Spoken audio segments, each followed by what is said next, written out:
almost half of school shootings are over in the first few minutes. We need to prevent it before it happens.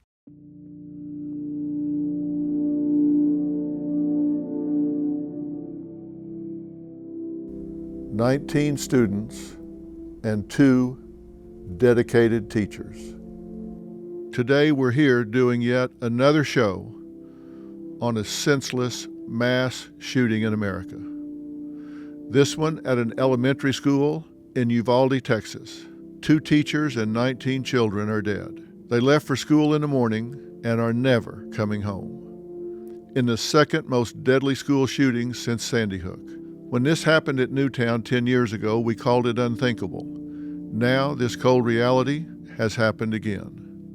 10 years ago, I spoke to devastated parents whose children were injured, traumatized, and murdered for absolutely no reason. Children who went to school with their whole lives ahead of them, and then were just dead. We spoke about the change that needed to happen, changes in laws, changes in mental health checks and support, changes in how to spot and handle warning signs. And in these past 10 years, I've continued to speak to victims, parents, and advocates each time this has happened. Where does it happen? We never know. Churches, supermarkets, schools. When is enough enough? Today, I'm dedicating this show to speaking about how to stop this. And the question is it possible? Is it possible to stop this? I believe there are things we can do. And I certainly believe it is past time that we do it. And I know many, if not all Americans, share with me that belief that we do what we can, that we do what we have to keep this from happening repeatedly over and over again. I think you're going to be shocked at just how frequently this is happening just on school campuses. We're going to talk about that today. But first, let's take a look at what happened in Uvalde and the lives lost. We come on the air tonight after another mass shooting in America. A South Texas town brought to its knees after a teen gunman opens fire inside an elementary school. According to police, just after recess is when it happened. Peach slices, ham sandwiches waiting on the school lunch menu. And that's when 18-year-old Salvador Ramos walked into Robb Elementary School. He was armed with an AR-15 style rifle, also had high-capacity magazines with him, according to police. Weapons, by the way, that he bought legally this very month on his 18th birthday. The day of the shooting, Ramos had a fight with his grandmother over failing to graduate. She was shot in the face and is in critical condition. Ramos fled the home in his grandparents' pickup truck, crashing into this gully. Surveillance video shows him running into the school seconds later. The massacre was about to begin. Authorities tonight confirming that the gunman was in the elementary school for an hour or more before he was shot and killed. The anguished cries of desperate parents after the massacre at Robb Elementary.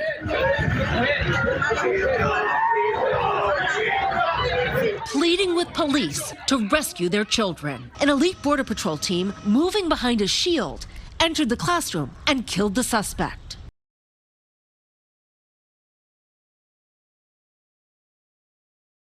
We hid behind desks and chairs. Well, we were scared, and the teacher started telling us we can pray. And I was happy I didn't get shot. For 40 minutes, his mother had no idea if he was alive. This heart-wrenching photo shows 11 of the 19 children who died.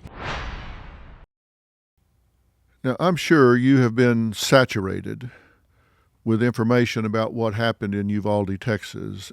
And the thing that I think we all need to realize is that this doesn't just happen to someone else. This doesn't just happen in another town. This doesn't just happen to some community we read about. It can happen anywhere. And in this town, 18-year-old Salvador Ramos did the unthinkable. And like is the case in so many of these situations, he telegraphed what he was going to do. There were Instagram posts with him with firearms, deadly firearms, one being an AR-15. He sent some private posts. He said, "I'm going to shoot my grandmother." His second post, "I shot my grandmother." His third post, within 15 minutes of the first, "I'm going to shoot an elementary school." 15 minutes later, en route, he crashes his truck in a concrete ditch near Robb Elementary School. We've heard what AR-15s are. You can do a tremendous amount of damage when you can put out that much firepower. Now, I don't care where you stand on the Second Amendment. Ask the common sense question, what does an 18-year-old boy need with that kind of a weapon? What does any civilian need with that kind of a weapon? And if a child, an 18-year-old boy, can get his hands on that, a 15-year-old, 14-year-old can get their hands on that, do they have the maturity to manage it? You're looking right now at the ammunition that this particular weapon put out. This is a serious round of ammunition that will do tremendous damage to whatever it hits.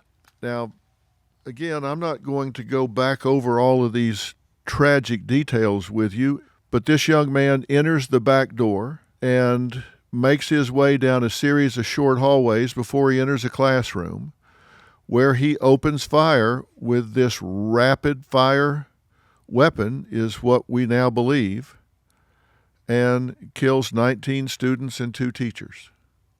How long did it take before someone responded? That's in controversy right now. Parents are frustrated, saying police officers did not respond fast enough.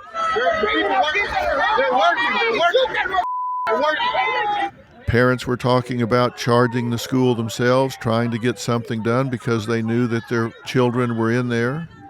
It's reported that a Border Patrol officer ultimately shot and killed Ramos. It's also been reported that he legally purchased 2 AR platform rifles on 2 separate dates in May, reportedly around $3,000. Where did he get that money? Did somebody buy these for him? Why was he in possession of these weapons? Most people greatly underestimated how much of a problem this is in America today. And I'm not talking about mass shootings. I'm just talking about school shootings right now. And I want to tell you that the trend is getting worse. In 2021, there was an all-time high number of school shootings. Now, it depends on how you define a school shooting. And I want to tell you that the Center for Homeland Defense and Security K through 12 school shooting database defines it this way. They define a school shooting as any incident where a firearm was brandished or fired at a school. Doesn't mean somebody was killed, but a gun showed up at a school and was brandished. And from January 1st through December 5th, the database reported 222 incidences. Now, if you divide that up by the number of average weeks in a school year, which is, we'll pick 36, that's 6.16 incidences per week. Now, if your jaw is not on the floor, I would be surprised. This is clearly headed in the wrong direction.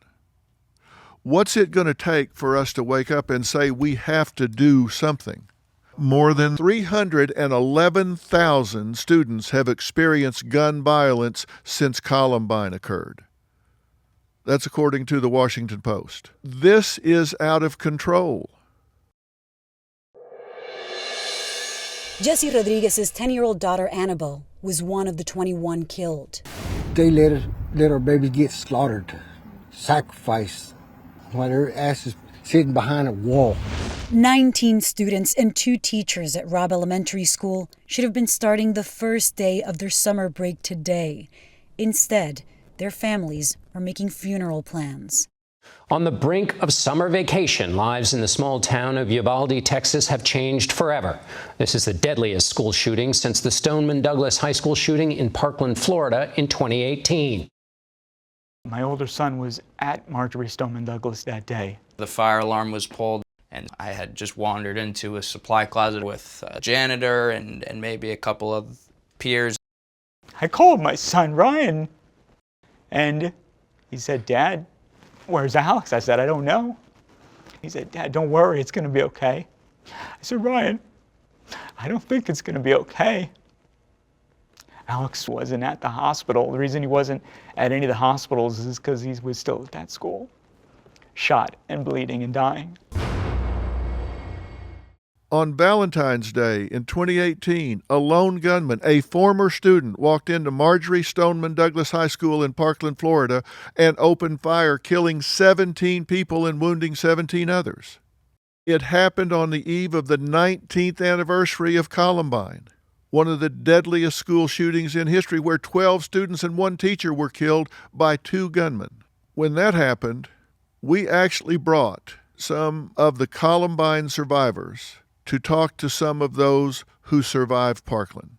And not surprisingly, the memories of that day, those minutes almost 2 decades ago, were just as fresh as all of those years ago.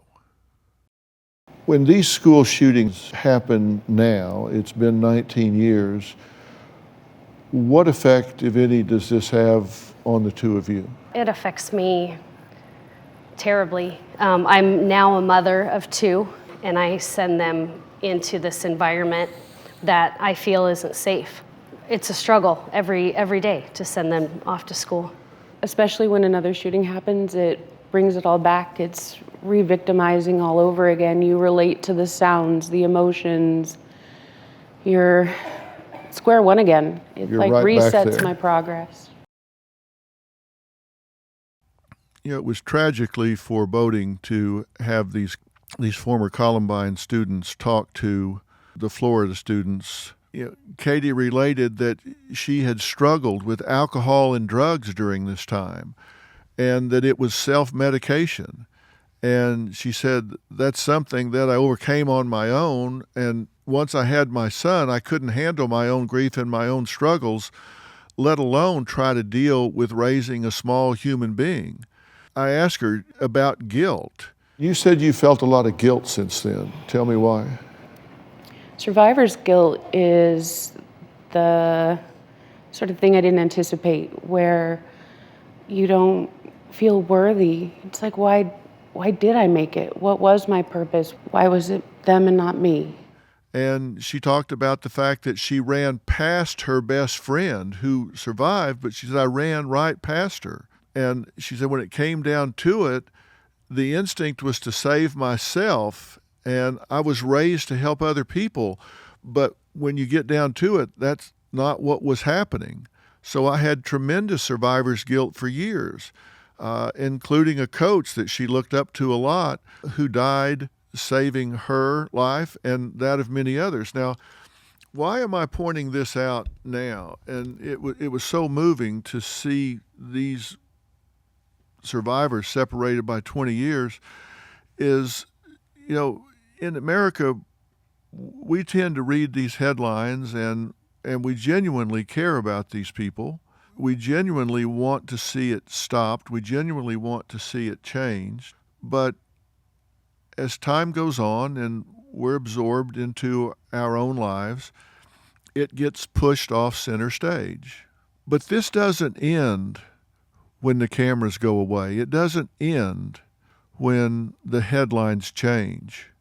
These Columbine survivors, now 20 plus years later, are still suffering from what happened that day. They have post-traumatic stress syndrome, and these are the ones that survived.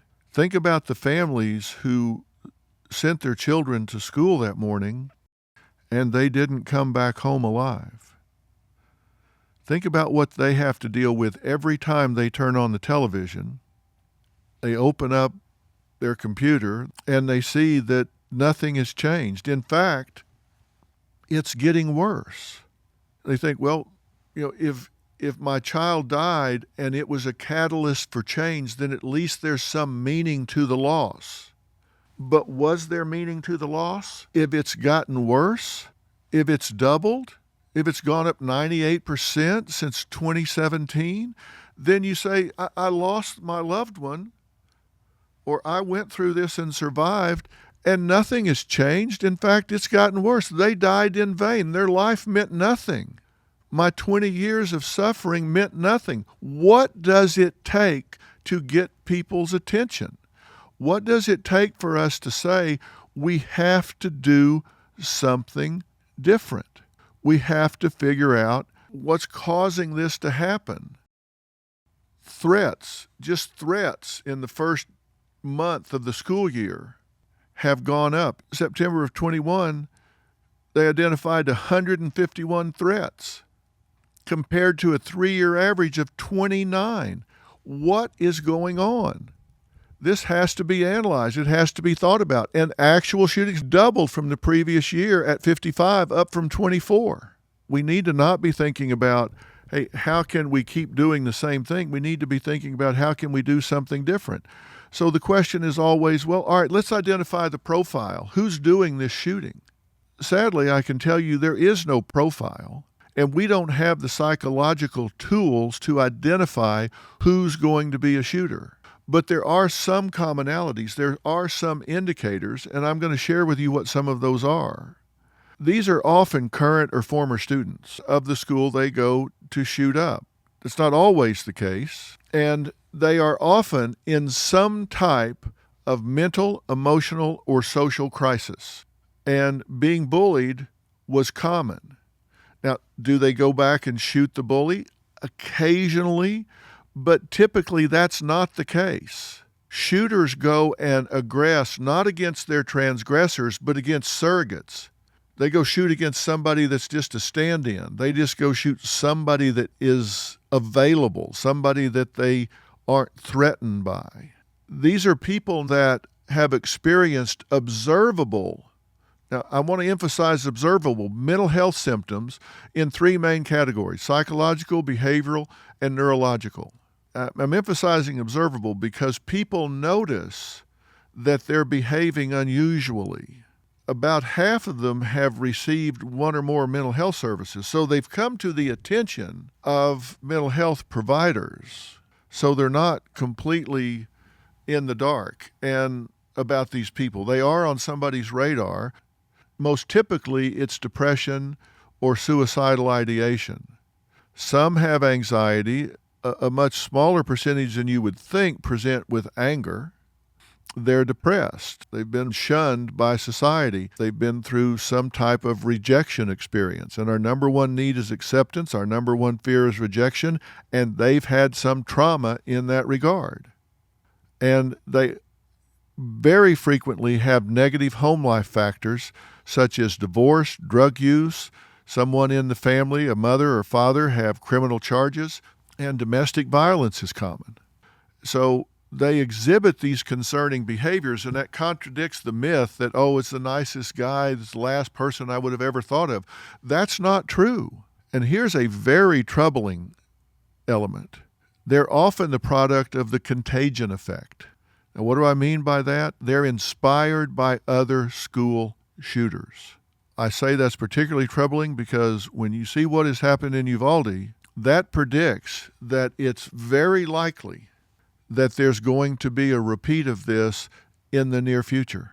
Someone out there that is really desperate, really tragic, is going to see what has happened here, and they're going to become obsessed with it, and they're going to react to it. Maybe in a week, maybe in a month, who knows? And one of the most confounding things about this is they often tell others what they're going to do before they do it. Last year, we covered another shocking school shooting that happened just days after Thanksgiving. On November 28, 2021, 15-year-old Ethan Crumley walked into Oxford High School in a Detroit suburb and shot and killed 4 students. Some students actually stayed home because they said they knew what was going to happen and they didn't feel safe going to school. Now, this crime not only stood out at the time as being the deadliest school shooting since Parkland, but for being the first where a shooter's parents have been charged with crimes linked to the shooting. They basically gave him a license and permission to kill. Did they know the gun was in the backpack? Did they know the plan, what he was going to carry out? Why not bring him home if there's trouble? Isn't their job to know where the gun is? If the gun is missing from home and their child is being called in at school and he's drawing pictures of bullets and blood, and they say, "Where's our gun?" and he was shooting it the day before, isn't it endemic upon a parent to say, "Wait a minute, this isn't a coincidence"? And we also heard about what happened from Oakland County Sheriff Michael Bouchard. Sheriff, when you find out about this in this case and in most cases, you intervene once something happens, right? The school district officials did interview the subject the day before and the day of the tragedy, and we were never brought into those meetings. And that would have triggered the protocols that we have in place. And that is that if there's concerning behavior, the first thing we do is determine if there's a threat immediately. I'm sad to say, we sit here today, we've had more threats today. If you make a threat, even if it's not real, if you think it's a joke, it's not. If you have no intention of carrying out a threat, it's still a crime. The shooter charged through the doors of Uvalde's Robb Elementary School, opening fire just after 11:30. Armed, law enforcement says, with an AR-15 assault rifle, high-capacity magazines, and a handgun. And we have learned that the gunman illegally purchased 2 assault rifles and almost 400 rounds of ammunition earlier this month for his 18th birthday. Another very powerful weapon. And by the way, these weapons are very expensive. I think in this case, there were reports that the gun cost close to $1,800. And you have to ask yourself, where does this kid get money for an $1,800 assault rifle? And when you talk to the family, the grandfather says he knew nothing about it.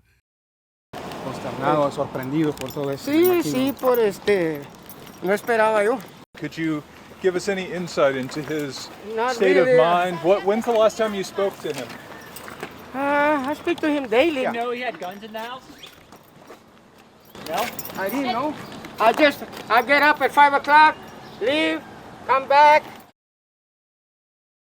He didn't know that the child had this. And look, I'm sorry, but if you have a child that's building up an arsenal, it's your job to know. You need to know what your child is spending money on and where they're getting that kind of money. There were 2 rifles apparently bought in the Uvalde shooting.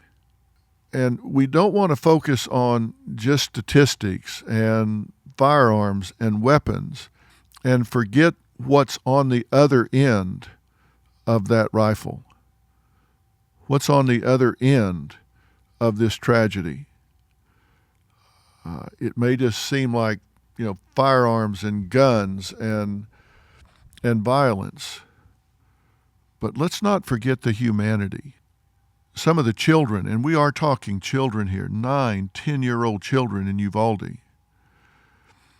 One of them speaking to a local news outlet, KENS5, in Texas, said, "When I heard the shooting through the door, I told my friend to hide under something so he won't find us." He said, and I quote, "I was hiding hard. And I was telling my friend not to talk because he's going to hear us."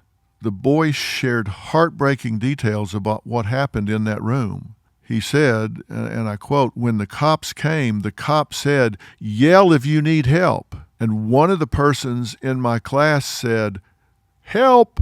The guy overheard and he came and shot her," the boy said. The cop barged into that classroom and the guy shot at the cop, and the cop started shooting. He said that once the shooting stopped, he came out from under the table. "I got out with my friend. I knew it was police because I saw the armor and the shield." It's a 10-year-old child. It's just absolutely heartbreaking. Now, the big question that you have to be asking yourself right now is, if what we've been talking about is true, and it is, You can study this for years, as I have, and you're going to find that these people are likely to tell somebody what they're going to do. They're actually very likely to be known to the system. So if they tend to have what's called leakage, meaning that they post a manifesto or they put things on the internet or they tell people what they're going to do, you think, then how are we not stopping this? How are we not doing this? Well, there are a couple other factors that I haven't talked about yet. And one is, where do they get the guns? It won't be part of the official death count, but it is part of the toll of this horrific event. Joe Garcia, the husband of teacher Irma Garcia, who was killed Tuesday, he died today of a heart attack. This is him this morning, visiting his wife's memorial here at the elementary school. They were high school sweethearts, and friends say he died of a broken heart. Even before the horrors of Uvalde, Texas, and Buffalo just 10 days ago, the arrows were pointing in an alarming direction. 61 active shooter incidents in 2021. That's twice as many as in 2017. The shooting incidents took place in 30 states last year, 6 in California and 5 each in Georgia and Texas. The total number shot, 243, including 103 killed. Our heart is breaking for these families. And before today, 14 deaths in or near schools this year, a total that more than doubled this afternoon. Now, we've talked about a couple instances where the individual apparently purchased the guns. And in Texas, for example, you're not permitted to possess a firearm if you're under 18. Many of these school shooters are under 18. So where are they getting the guns?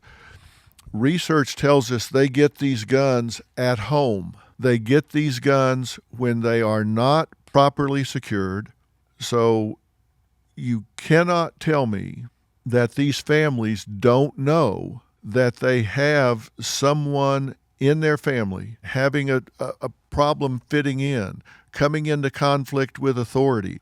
They should be concerned with depression, they should be concerned with suicide, and they should be concerned with having guns readily available to someone with that mindset, even if they are just concerned with the young man shooting himself.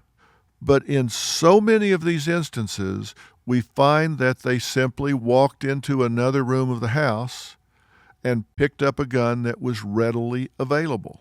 Now, what am I saying here? These shootings can be stopped, but it doesn't do any good if it just raises awareness and everyone is heartbroken and sends their prayers. Please do that. But along with doing that, we need to write to our congressmen, to our senators, state and federal, and insist that there needs to be a program for universal threat assessment. There needs to be a protocol where we add a crisis response team. If so many people hear that something like this is going on, why aren't they doing anything about it? They're not doing anything about it because they don't know what to do. They don't know who to call. They don't know what to say. They don't want, if there's somebody that they think, oh, this is a dangerous individual, they certainly don't want to irritate that person. They don't want to feel like, hey, I ratted them out, I tattled on them, now they're going to be mad at me, so I'm in danger. We need to have a situation where we can give students an anonymous, protected way to report concerns, to report a post on Instagram, hearing something in the lunchroom where they can report that and someone can reach out to that student and find out, do they need help? And do they fit a profile? Do they have a home life that is tumultuous? Are their guns easily accessible inside the home? Are all of those factors there that make up a volatile situation? Because make no mistake, we have to focus on prevention, not intervention. Why? Because almost half of school shootings are over in the first few minutes. If there's an active shooter, of course you want to call 911. But the truth of the matter is, even if you have an officer on site, that officer is likely to react to the shooting, not stop the shooting.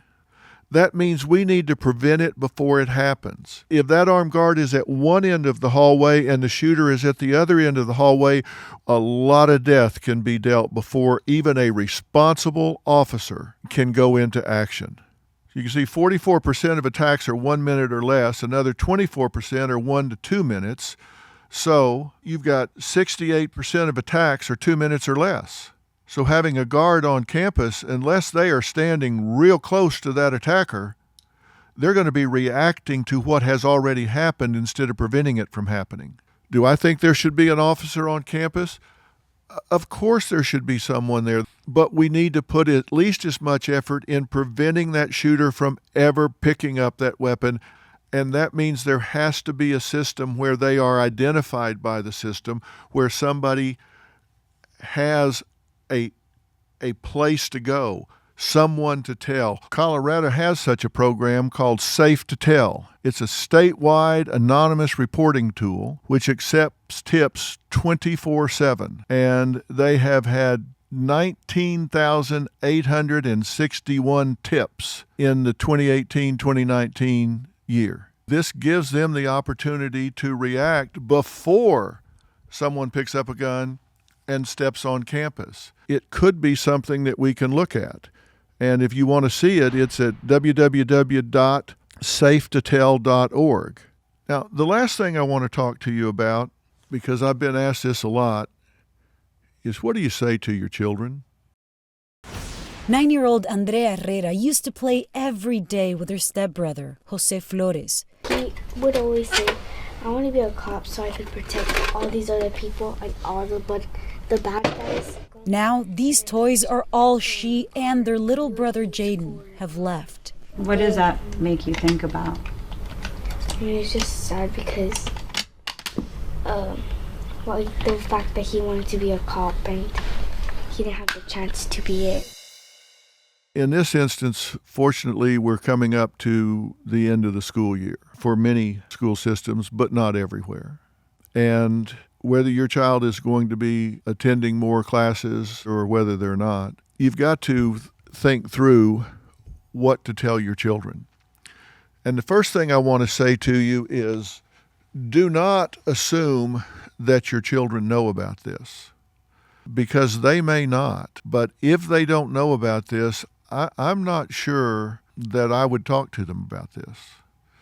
And the flip side of that is, well, if I don't, what if one of their friends does? Wouldn't I rather control that conversation before it's visited upon them by their friends who may traumatize them? That is a risk. And you might want to talk to your friends' parents about this and come up with a plan.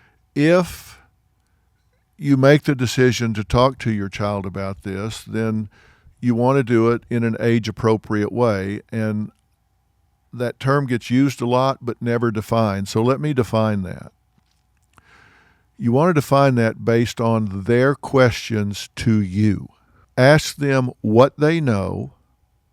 Listen very carefully to the words that they use and meet them where they are. Don't ask them to meet you where you are.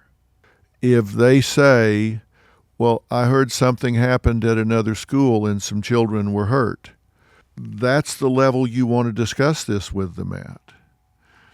If they say, I saw something on the internet or TV where somebody murdered 19 children, then, okay, again, you want to ask questions. Well, what does that mean to you? What do you know about that? Let them tell you what their construct is of murdered or killed or hurt. Let them, don't assume that they understand the meaning of all those words. It doesn't happen very often. There are people that love you and care about you, and we keep a really close eye on everything that's going on. And if you ever see anything that makes you uncomfortable or that worries you in any way, then you You tell your teacher and you tell mom and dad. And when this is being wall-to-wall covered, I wouldn't leave my television on and let them see things that they could overinterpret or overreact to. Now, am I suggesting that with young children you downplay this and not emphasize the gravity of it? Yes, I am. I don't think that you want to ask children to deal with adult issues or introduce to them things over which they have no control.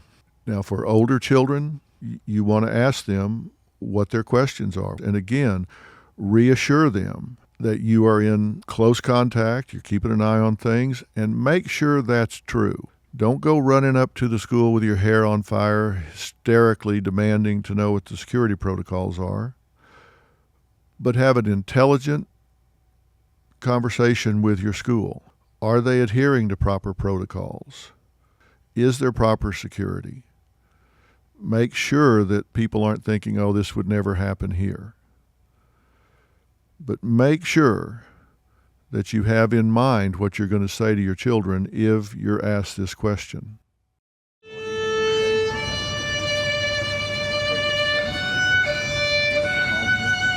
People from across Uvalde and beyond gathered to mourn the lives lost.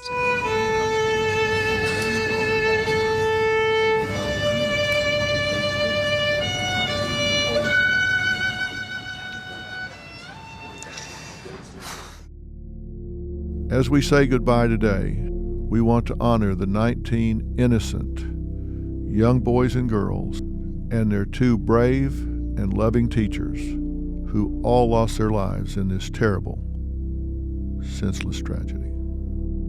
Ellie Garcia. She was very sweet. She was very happy and very outgoing. Uzziah Garcia. Neviea Bravo. Maddie Yelena Rodriguez. She was charismatic, smart, bright, beautiful, happy. McKenna Lee Elrod. Xavier Lopez. Tess Mata. Annabelle Guadalupe Rodriguez. Rogelio Torres. Alethea Ramirez. She was just a young girl full of life. JC Carmela Luevanos. Jayla Nicole Seguero. Jacqueline Cazares. She loved to do music. I loved to be around family. You know, trying to help out anybody she could. Miranda Mathis. Ileana Cruz Torres. Jose Flores Jr. Alexandria Lexi Ania Rubio. Layla Salazar. Amerijo Garza. And their 2 brave and loving teachers, Eva Morales and Irma Garcia.